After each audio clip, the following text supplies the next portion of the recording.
This is Raj Sikdar. All of you are welcome to another new discussion about foreign policy. পররাষ্ট্রনীতি জানার জন্য প্রথমে আসলে আমাদের এর ডেফিনেশন জানাটা অত্যন্ত গুরুত্বপূর্ণ।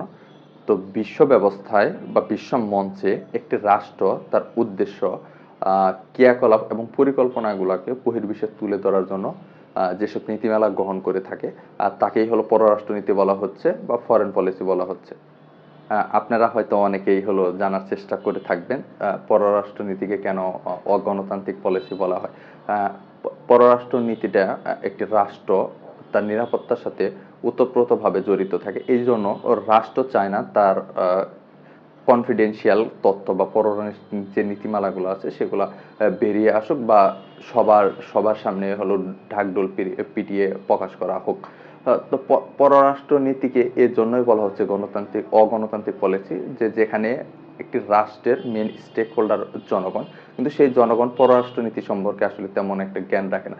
তবে হ্যাঁ, আমরা যারা সচেতন আছি তারা যদি রাষ্ট্রের যে আচরণ, বিহেভিয়ার, সেটা যদি আমরা নোটিশ করি, তো সেই ক্ষেত্রে আমরা আসলে রাষ্ট্রের যে পররাষ্ট্রনীতিগুলো আছে সেই সম্বন্ধে আমরা একটা মানে প্রিসিয়াস একটা ধারণা নিতে পারি বা আমরা একটা অনুমান করতে পারি, আর অনুমানটা অনেকাংশে সঠিক হয়ে যায়।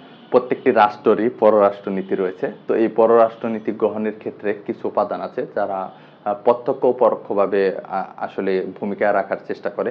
তো সেই উপাদানগুলো প্রথমেই হচ্ছে সাইজ অফ দ্য স্টেট, অর্থাৎ একটি রাষ্ট্র ঠিক কতটি দেশের সাথে সীমান্ত রয়েছে তার একটা হিসাব আসলে কষতে হয় যখন আমরা হলো একটি রাষ্ট্র যখন পররাষ্ট্রনীতি গ্রহণ করবে। যেমন আমরা যদি হলো চীনের কথা চিন্তা করি, চীনের আমরা জানি 14টি দেশের সাথে সীমান্ত রয়েছে।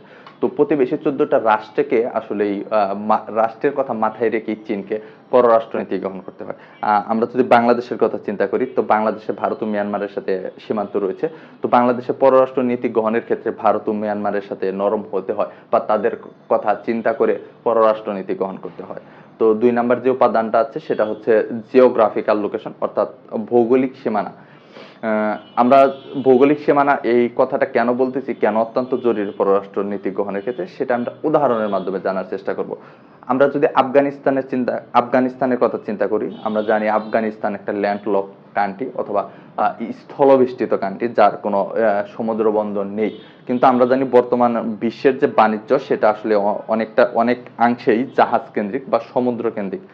সমুদ্রে আমরা জানবো সমুদ্রে হলো ট্রান্সপোর্টেশন কস্টটা অনেক কম পড়ে। তো এইখানে এই জন্য আসলে সমুদ্রের উপর বাণিজ্যে নির্ভর করতে হয়।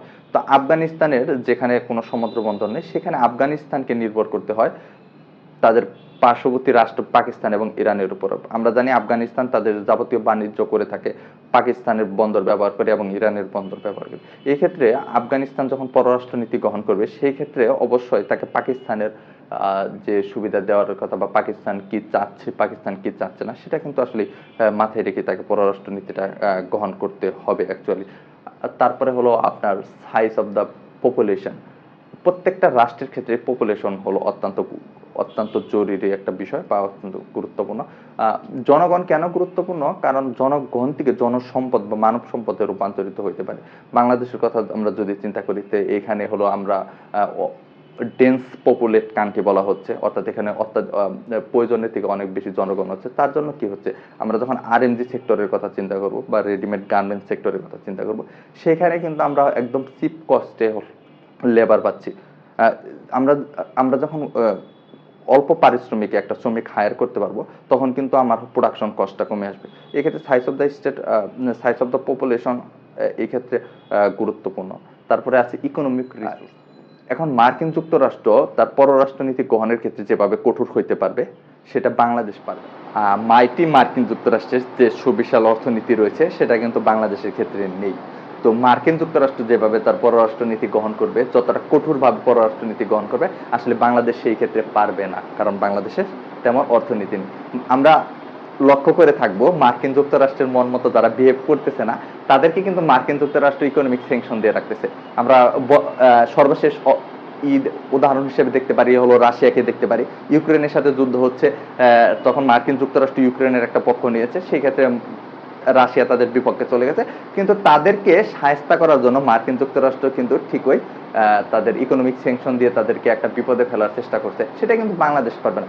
অর্থাৎ মার্কিন যুক্তরাষ্ট্র তার পররাষ্ট্র নীতি গ্রহণের ক্ষেত্রে যে হার্ড পাওয়ার ডিপ্লোমেসিটা অ্যাপ্লাই করতে পারবে, বাংলাদেশ কিন্তু সেখানে সফট পাওয়ার ডিপ্লোমেসি ব্যবহার করতে হবে।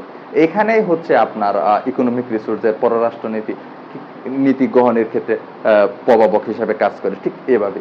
তো সর্বশেষ যে উপাদানটা নিয়ে আমরা কথা বলবো সেটা হচ্ছে আপনার মিলিটারি পাওয়ার, অর্থাৎ একটি রাষ্ট্রের তার সামরিকভাবে কতটা শক্তিশালী এবং বিশ্বের বুকে ঠিক সে কতটা প্রভাব ফেলতে পারে, এটা নির্ভর করে আসলে পররাষ্ট্র নীতিটা ওই দেশের ঠিক কেমন হবে।